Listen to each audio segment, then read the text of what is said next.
think he probably sent out. Hold on. There we go. Continue. Okay. All right. Hey, everyone. Ron with Homebuyers Realty. We're just starting up. Today's guest is going to be Kathy. She specializes in mobile home and I believe modular loans. So this is becoming a bigger part of our market. Elderly with fixed incomes are buying homes like this, and people are just getting priced out of regular homes, so they're looking at alternative ways of buying homes. So this has become a bigger part of our market. So I wanted to bring Kathy in, who's an expert, and let her share her experience, her expertise, and why you have to use a specialized lender. Not all lenders do this. So go ahead, Kathy, the floor is yours. Okay. Hi, everybody. Good morning. Yeah, I specialize in mobile home loans. I own mobile home loans for you. I switched from doing regular loans and real estate. Basically, I don't run around people anymore. I just do the loans. It'll be 10 years on March 1st, so just a couple more days. I work all of California. So if you're looking at leased land parks, I'm definitely the person that you can come to.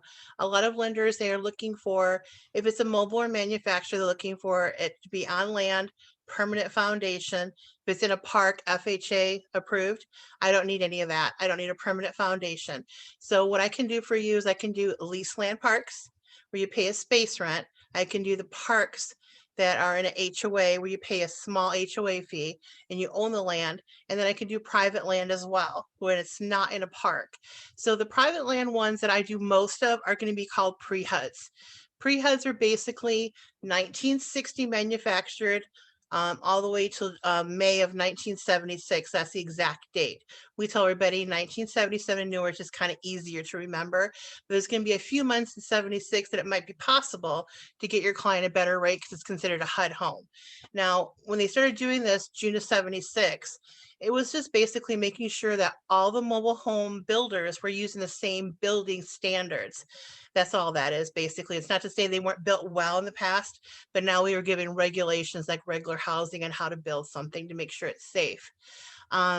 As far as me, originally from Michigan, graduated San Diego State with a degree in finance. I have 4 associates from Palomar College. So I've been a real estate agent and now a realtor. My license in 1999, my brokers in 2004. My husband David does work as a real estate agent as well. He's a realtor. He helps me with mobile home loans for you. So if you guys call me up and if you're a new agent, you're not really sure about something, he's going to help you as well. He can help you with a purchase agreement if you're not sure on something. Now you want to make sure you use the mobile home purchase agreement. It's really important.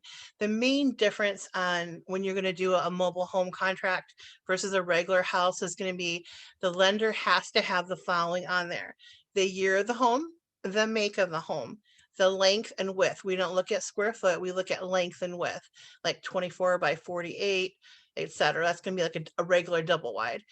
We do single wides as well, so that's not a problem. But yeah, we can help you fill that out. It's important if you're going to do a listing that when you get it, the listing, that you have the title search on it. You have to have that. And the reason that it's got all that information on there, you can leave it on your listing online. So when they fill that part out, year, make, length, width, and serial numbers, it's available. It's really important to have the decal number too. The decal number is typically on the back of the home, but not always. We have found them under the kitchen sink, on top of the stove, that little part that you never use for anything and you put stuff that you just don't use. It could be in there. It could be in the laundry room. So just make sure it's on there, and you have to have the plates on every home before you list it. It's law. Does it always happen? They forget and they don't know what's going to happen. The appraiser is going to go out there and say, hey, where's the plates at? And it's going to halt the process. Just try to, if you can, get the title search and put that in the comments section. Probably about 90% of what I do or more is going to be just lease land. I was saying about the land and home ones. The ones that I'm going to be doing are probably going to be 1960 to the May of 1976, the pre-HUD ones.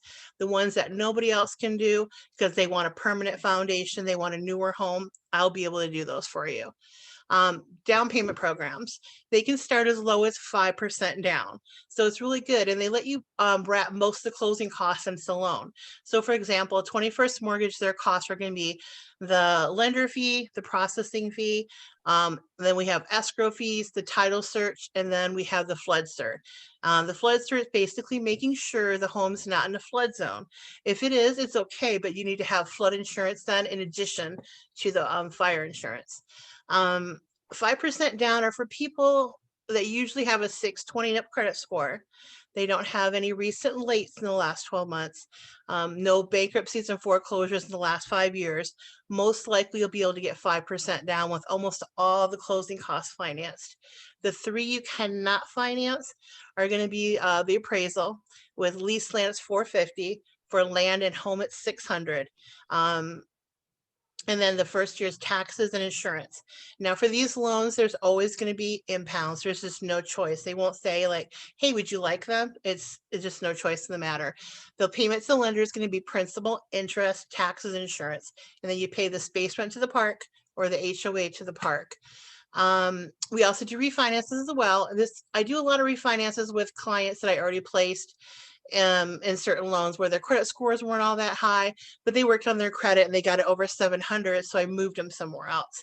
So if your clients are in a loan and they're like, you know what, it's a 9% rate, but now my credit score is 700 and their home is at least a 1977 and newer, I could typically refinance them. When we first came on, I know you saw me looking around, I got an email from Triad. She went from a 9.5 something or 9 point something to 5.5%. She got her credit score up from like 620-ish, 630-ish, came back 2 days ago and said, you know what, let's see if I can refinance. I'm pretty sure I'm okay. So now she's at 5.5 for 25 years instead of 23. So that's a good thing. There's always a chance to refinance some of these houses. Now, as far as financials, when you're meeting with your clients, if you do that with yours, the applications gets filled out completely, obviously. And then we need the last 2 years W-2s if you're a W-2 employee. Super easy, and one recent pay stub. We're in that weird zone where some people have their new 2021 W-2s and some don't. If they don't have their 2021, we have them collect their last pay stub from December, the most recent from January, and then their last 2 years, 19 and 20 W-2s that they do have. Now, for your clients that are on pension, Social Security, disability, we can use all that income right from the get-go. They have to have one payment on their bank statement and we can use it. Also, Social Security is non-taxable. So we can gross it up now 130%. It used to be 125%. So let's say, for example, you have $1,000 Social Security award. That's what it says on their award letter. So we can take that 1,000 times 130%, and now we say their income is really 1,300. So we can use that, no problem. So for them, all we need is their most recent award letter. It's basically, if you haven't seen them, it's on Social Securities or disabilities or their pensions letterhead. It's got their name on it, and it says how much money they get per month. And these are lifetime awards. So we can use them, no problem. And then we need their either W-2s or 1099s. Now, it's not a big difference. They look almost the same. The 1099s are non-taxable, like disability, Social Security. Typically the pensions are, so you'll have a W-2 from them. And the last thing we need from them, because they don't have a pay stub, is going to be one recent bank statement, all pages, showing that deposit on there, and that proves their income. Self-employed are a little bit harder to get approved, unfortunately, because as you know, we write off all our expenses that we can because we don't want to pay a lot of money in taxes. But when we go to buy a house, they look at what we make after all expenses. We don't have any bank statement programs, unfortunately. We tried that. I think it was like, we stopped it like 7 years ago because they were seeing a higher rate of foreclosure with self-employed because we were taking their bank statements, adding up all the deposits for 2 years, and then dividing it by 24 to see what their monthly is. Well, when you get your tax returns, they have a negative or almost no income, and it just wasn't working out. So they decided not to do that anymore. Let's see, programs that we have. We talked about the 5% down if you have at least a 620, and then 20% down if you want a second home. So let's say you have your regular home for $1 million, but you want a mobile home by the beach or something. 20% down for a second home. 20% down for a buy for, which I'm going to get into later. It's basically when like a mom or dad or a friend buys your house, you live in it, and it's in their name, and it's 20% down for that. If you have a bankruptcy, foreclosure, or short sale within the last 5 years, it'll be 20% down. If you have a credit score under 600, it's going to hit 35% down. Rule of thumb, typically what I've been seeing is if you're somewhere between 580 and 599, it's for sure going to be 35% down or declined. So I always tell people, just work on your credit. It'll recover. We'll come back later and revisit it when we can. Just keep on working on it. Maybe go get some credit counseling to get whatever's on there off. If you're 600 to like 619, usually you're looking at 15 to 20% down. As long as there's nothing, it's not page after page after page of collection or charge off, you'll probably be okay with that. And then if you don't have a credit score, they're going to ask for 35% down. Now, I try to counsel people not to do that, because if they wait a month or two, I tell them either piggyback off of somebody else's credit card, have them add them to your name to their credit card, and usually within 30 to 45 days, you will have a credit score. Or apply at Capital One, Credit One Bank, just one of those easier to get credit cards. It doesn't matter if you have a $300 credit limit. As long as it says you have a credit score and it doesn't come up saying no credit score, we can still get you in probably for at least 15 or 20% down, maybe 5% if you establish more credit. Ratios. So we're pretty close to what other lenders are looking at. We want your payment to the lender for the housing, principal, interest, tax, insurance, and the space rent to be 31% or less of your income before taxes are taken out. So we got to make sure we keep them within 31%. And then your back end, which is your housing plus anything in your credit report, student loans, personal loans, car payments, minimum credit cards, we need to keep that under 49% for most of the lenders.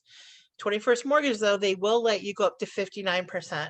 So if you're someone has little income and you have a lot of debt, you can go up to 59%. Or if you're someone that has basically no debt, you can use the whole 59% for your housing.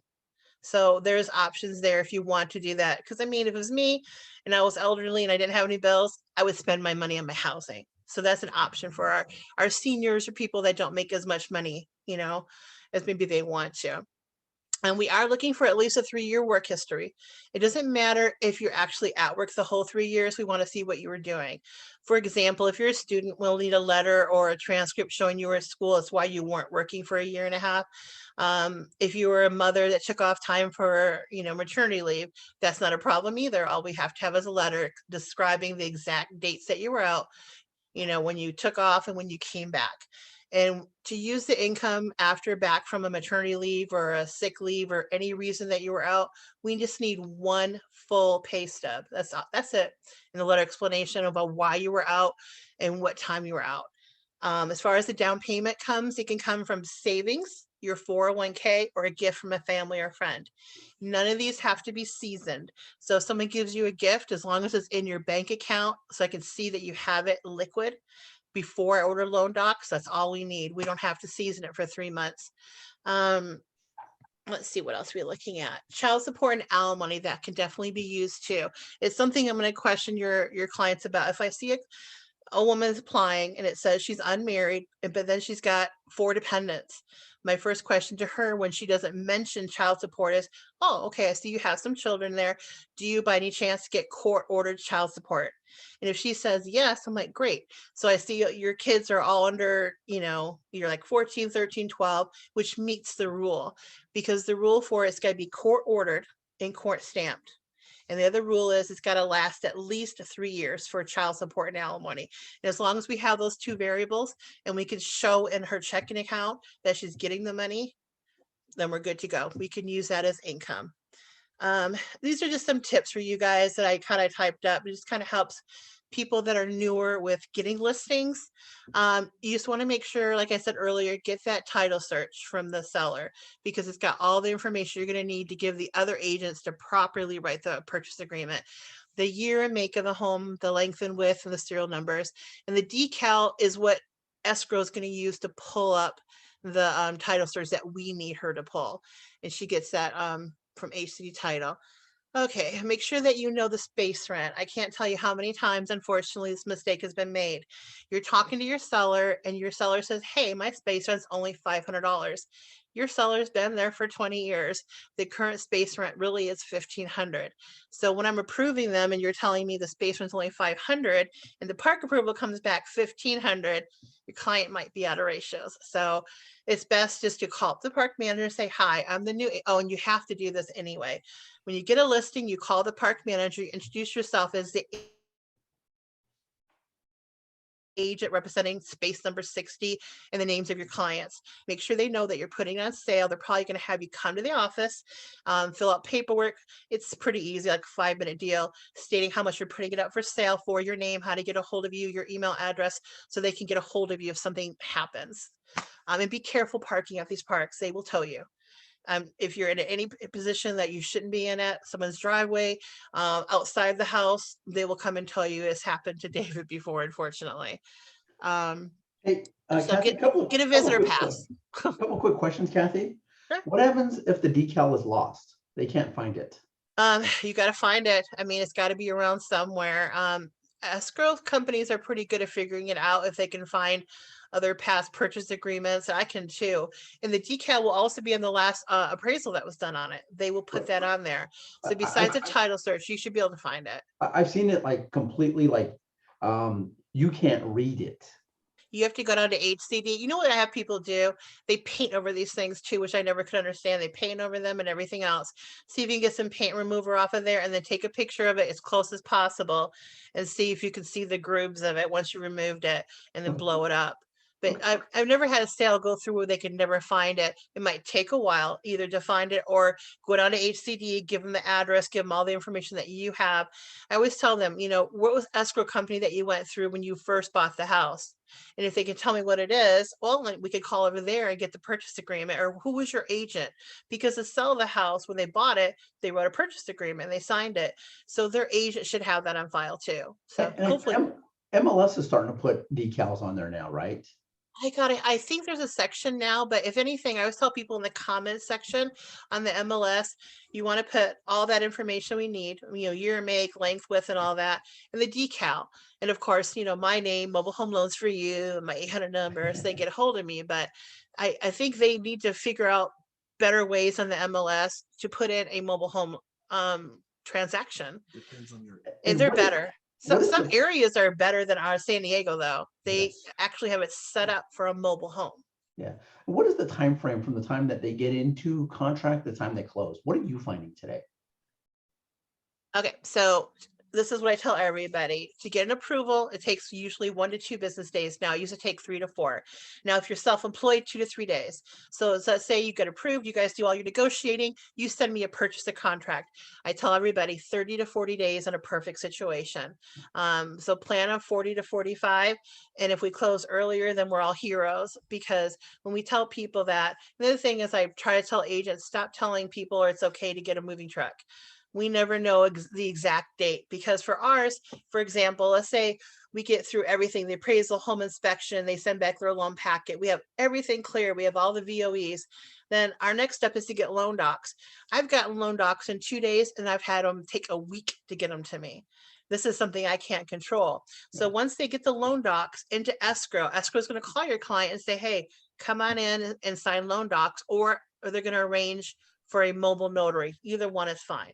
So once they have them signed, they're going to have a FedEx envelope from the lender and a sticker. They're going to stick them inside there and they're going to send them in the FedEx. So the lender has to have the original loan docs for 3 business days.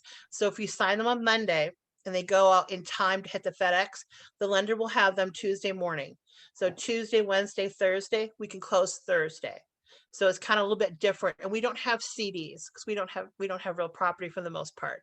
So there's no CD to issue. It's just loan docs, sign them, wait 3 business days, and at any time, if they choose to, after those 3 days, they can get out of the loan. They don't have to go through with it. So if they say no, we're in Northern California, and what we're finding is not all title companies do this. We have specialized escrow companies. Who do you like to use out here? I know we've used what are you Tony's talking escrow. about? We've used Tony's escrows more than anyone. Oh, Tony's escrow is great. Love her. There's no problems. There's no drama. She's really good at paperwork. She gets back to me right away. Definitely would use Tony's escrow. Okay. And then Do you like to pre-qualify your people beforehand, pre-approve them when they're starting to go look for homes? I don't pre-qual them. I pre-approve them. And the Okay. difference between the two is basically when they call me up on the phone and say, Kathy, I'm thinking about buying a mobile home. So we go over their income, we go over their expenses, we go over their credit score, their down payment, and we kind of use a sample property like they're looking at 4. We pick one in a space rent to figure out if they're within ratios from what they're telling me that they make, because right now I don't know, I don't have an application. We're going based on their best knowledge of their circumstances. And then if I say, you know what, it sounds like you're a good candidate to get approved, go ahead, do the application. So I won't put it in writing by talking to somebody. I will tell them I think it's a good idea for you to apply, and then we'll have an answer back for sure in 1 to 2 days. I know some of my competition doesn't do it the way I do it, but I won't do it anymore for qualifications. Talking to someone on the phone and giving them approval, it doesn't work well for anybody, because if the seller thinks they have an approval and they just had a qual and they accepted the offer, that's not good. And if I submit them and they turn out they don't want 5% down, which I thought they would, and their credit score is lower, and they want 20% down, we have a dead deal. Yeah. And then I put my name on it. Now, what is the cost to get pre-approved? There's no cost. Okay, it's not even There's credit no report. application fee, there's no credit check fee.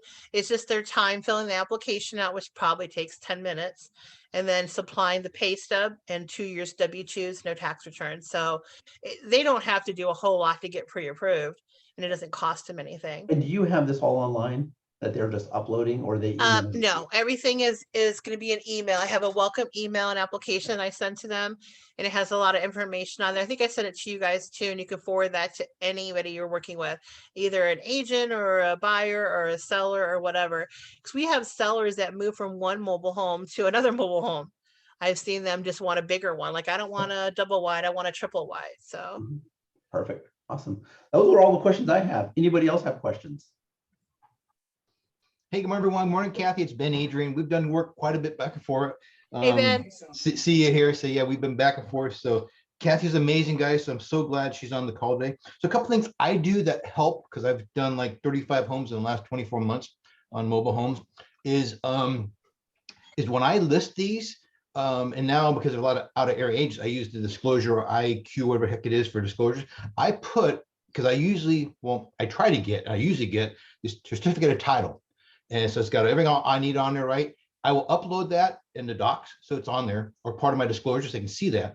And then sometimes I've had the title search done earlier because we didn't have that document, so I have that copy, right, of the search. And then I also put on there the if I don't have any of those, then I put the mobile home addendum on the listing addendum, because it's got everything I need on there, the date that was sold, all those things that the agents can use. And it's unfortunate that they don't always see that. I get the offer. Said I put it on the documents. What the heck? What's the matter with you guys?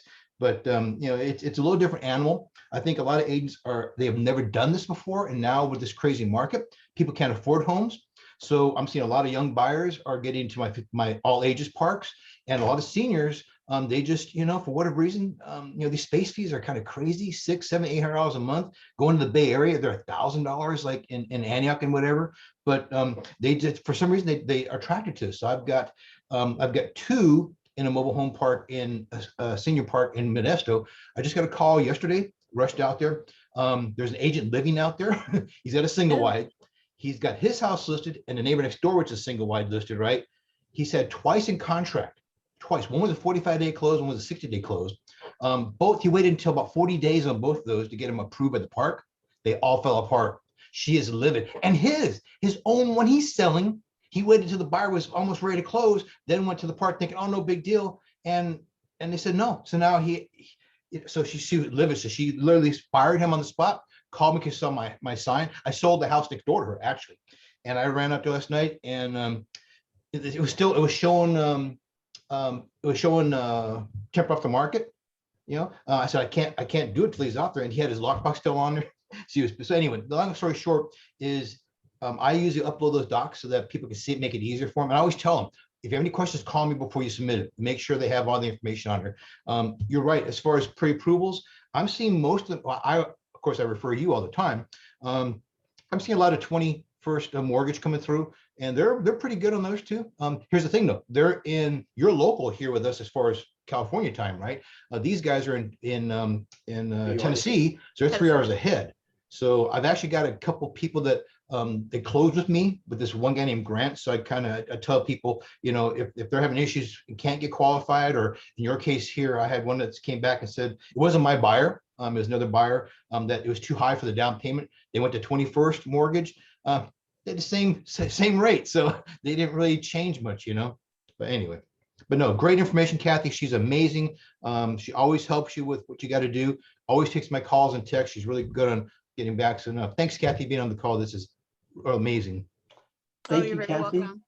Kathy, if you want to email me your notes along with all of your contact information on your notes, we're going to upload it to a portal for our agents only. And when they watch this, they'll know how to get a hold of you along with your stuff. So that'll just make it easy. Kathy, thank you so much for coming on today. I greatly appreciate it. Oh, you're very welcome. Have a good year, everybody. All right. Hey, real quick. When Kathy emails you, because I've got that, it's really great. She tells you everything you need. All right. And the application is attached to it. So it's real easy that, you know, people can get it. I always upload that on my site so that if they need that, you know, ahead of time, you don't understand how many people want to buy these homes, come with agents to show the home. They're not even qualified yet. Oh, how do I even qualify? Oh, I got a pre-approval with Wells Fargo. No, you can't use single family loan here. Oh, well, you know, I said, you got to tell these people it's on leased land. It's not a permanent foundation. It is not a single family home. It's a modular manufactured home in a park. When you tell them it's in a park, then they understand. So yeah, it's still trying to educate people in this crazy market is crazy. But again, thanks, Kathy. Oh, you're very welcome. Bye, guys. Bye.